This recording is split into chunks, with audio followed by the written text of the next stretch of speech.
D2 championships here in Cedar Rapids, D1 down at West Plains in Missouri. Here in the third place match, 15-11 Parkland, the early lead in game number 1. We are a bit behind schedule. Those of you maybe just tuning in wondering how we're only in the first game. We got started closer to the top of the hour than the bottom of the hour at 4:30 as we were supposed to. That's because we've had a 4-setter, a 4-setter, and a 5-setter to this point. It's been very competitive volleyball on this consolation and, of course, more importantly, the championship Saturday. That is up for grabs in the match right after this one between the 5-6 matchup of Richard Bland and Scottsdale. The highest total number for the 2 seeds in the championship match since it was Glendale, who knocked off Parkland in 2015, the 10 over the 1. I still have a theory on why they switched Johnson County and Parkland as well. I know. I figured you would share that at some point. Because I still think that the committee switched that because they didn't want Cali and Parkland to be on opposite sides and make sure that we get a different championship match this year. And kudos to the committee for that, too, because I would want to have seen a different matchup as well. Ultimately, doesn't matter. Nope. Didn't play out that way anyway. We are getting a different matchup. An ace serve, by the way, for Kayla Pasha. Got the lead back up to 5. Here, Chloe Bird's going to get a set left side. That's on the line. Right now, everything the Cobras are doing, working. Yeah, their offense is just clicking on all cylinders. 474 right now. Only 2 errors, 11 kills thus far. I don't think that was updated with Birds. There you go. Now it's at 500. Okay, yeah. 12 kills, 2 errors, and 20 attempts, but you're right. Here, Blaze in the middle, rejects her fellow number 10, Camilla Osula, and Jennifer Eyes going to bring him in.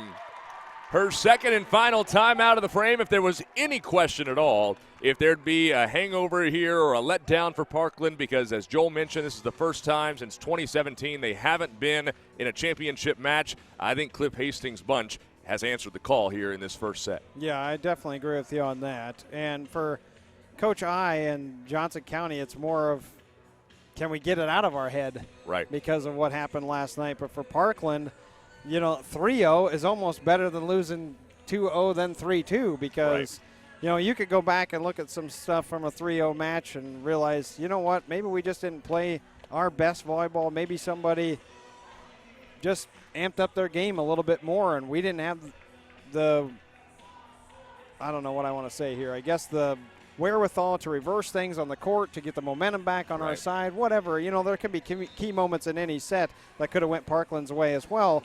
But you look at Johnson County and you're thinking, well, we were on track to make the championship. We're up 2-0. All of a sudden, everything flipped. Now we've lost 3-2, and you come back out here, and some of the same things that happened last night are happening again because Cat Blaze and the Cobras up front playing some dominant D. McClure sets it up for Osula, and a little roll shot down to the middle of that front row is in front of a diving effort from Kinsey DeFossi for Johnson County to get a side out.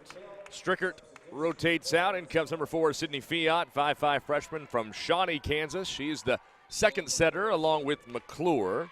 Lauren McClure came in 760 assists on the season. Fiat's 380. She serves here. McClure, Blaze, dug by Mock. Good job by the libero to get on the receiving end and keep that one up from Blaze. Bird and Blaze is quite a wall they can put up there above the net, similar to Everett and Sorter and so on and so forth back in history with Parkland. Isabella Flasca, a little change for Coach I, going with a different look up in the front row, and Flasca just got that point. So a little bit of change rotation there for Coach I and the Cavaliers. Yeah, freshman out of St. Joseph, Missouri, getting turned to here. Came in with all of 63 kills to the national championships. We just saw that with Cali. The same thing. They switched things up. They brought in Erickson on their rotation because they were looking for a spark in their match against Grand Rapids. Ended up losing 3-2. And speaking of Grand Rapids, the Raiders did the same thing against Iowa Central to get to that 5th place match with Braylon Berry. So it's all about the unsung heroes at this level of who's going to be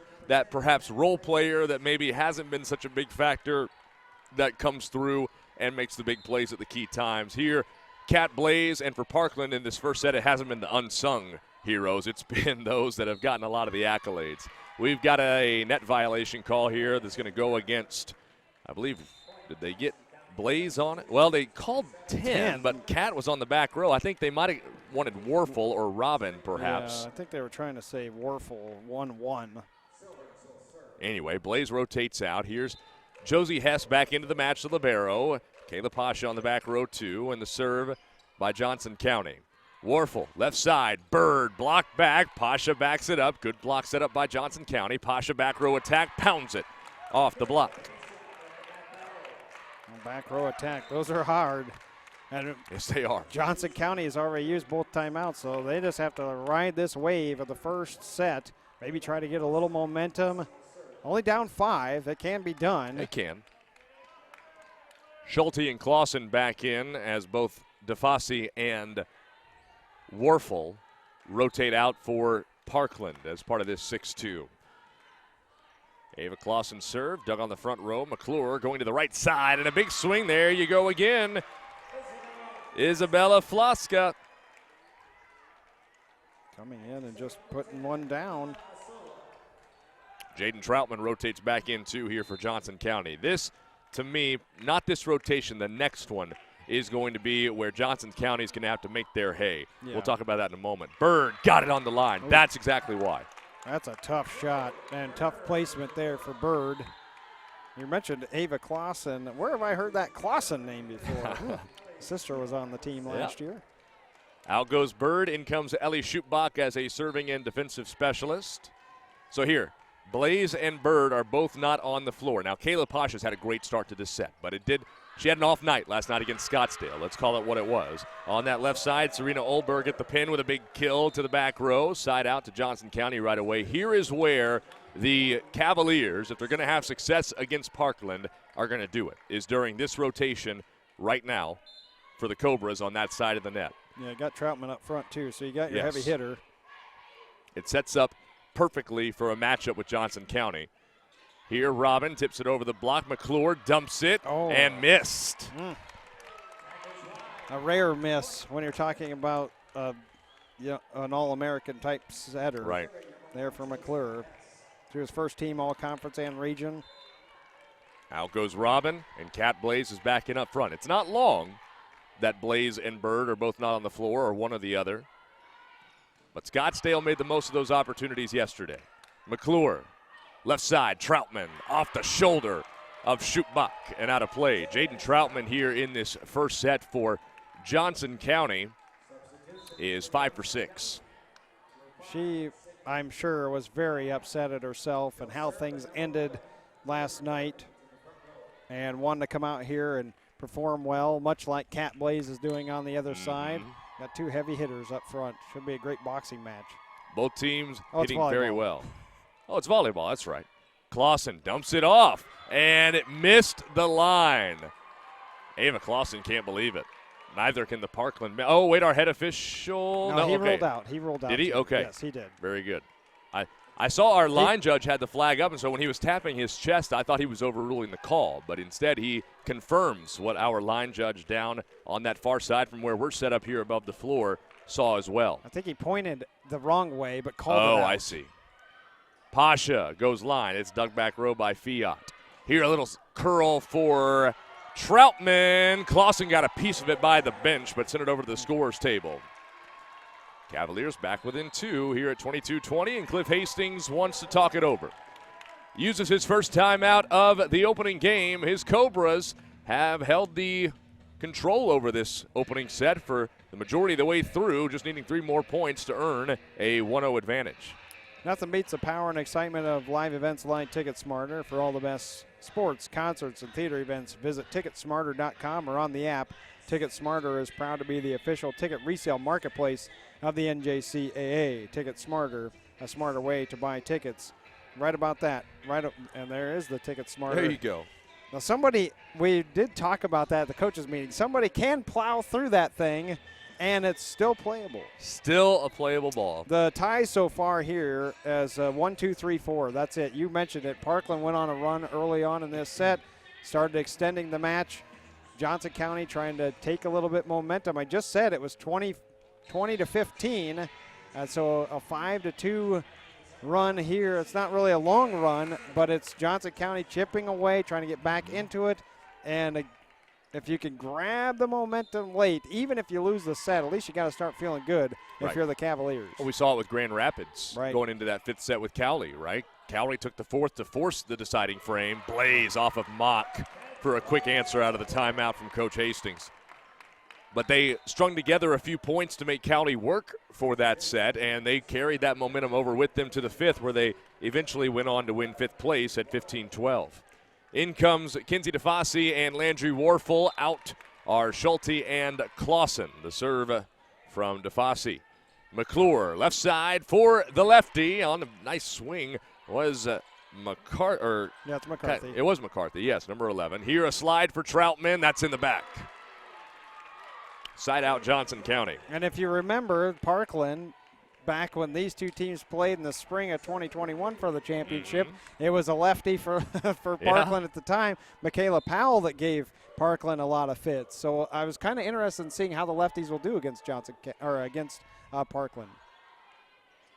Set in the middle for Blaze. Mock digs it up high. Here, also key point, similar as what we were talking about with Johnson County with Parkland. No tip, out. Shot goes long there from Taylor McCarthy, and it will be set point for Parkland.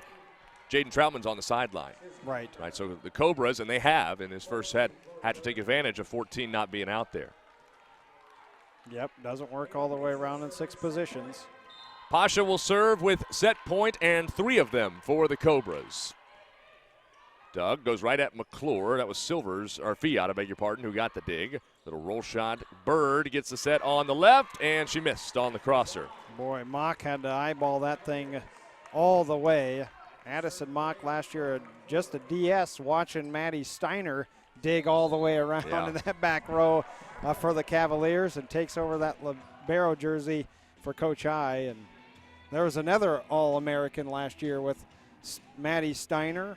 You know, these two programs, my gosh, I think I ended up, the only team I had to print off 2 pages worth of notes was Johnson County, because for one, Coach I sends me a ton of stuff. She even gave us one of the programs. Media guides, the media guides for Johnson County. But the number of players that are off on these 2 programs that went off and played somewhere else. 7 players at the D1 level just for Parkland. And, well, we don't even have time for me to run through the entire list, but Maddie Steiner's one of them. Washburn U is where she's playing right now for Johnson County. You talk about Michaela Powell, part of that, as Austin, PA University is where she is. So Grace LaForge was also part of that championship, and she's at Rockhurst U. So I can't even count them that quickly, but there's a ton of them. These 2 are a very storied program. Kind of cool that they're meeting again in the national tournament. Absolutely. Johnson County has survived 2 set points here, 24-22 out of the break. Pasha digs. Warfel's going to set it up for Blaze, and she found it on that left side from the middle. The Cobras will strike first in the match. 25-22. Parkland out in front after 1 against the team from Overland Park, Kansas, the Johnson County Cavs. There it is, the clinching point from Blaze. We move on to set number 2. When we return, you're watching the NJCAA Division II Volleyball Championships on the NJCAA Network.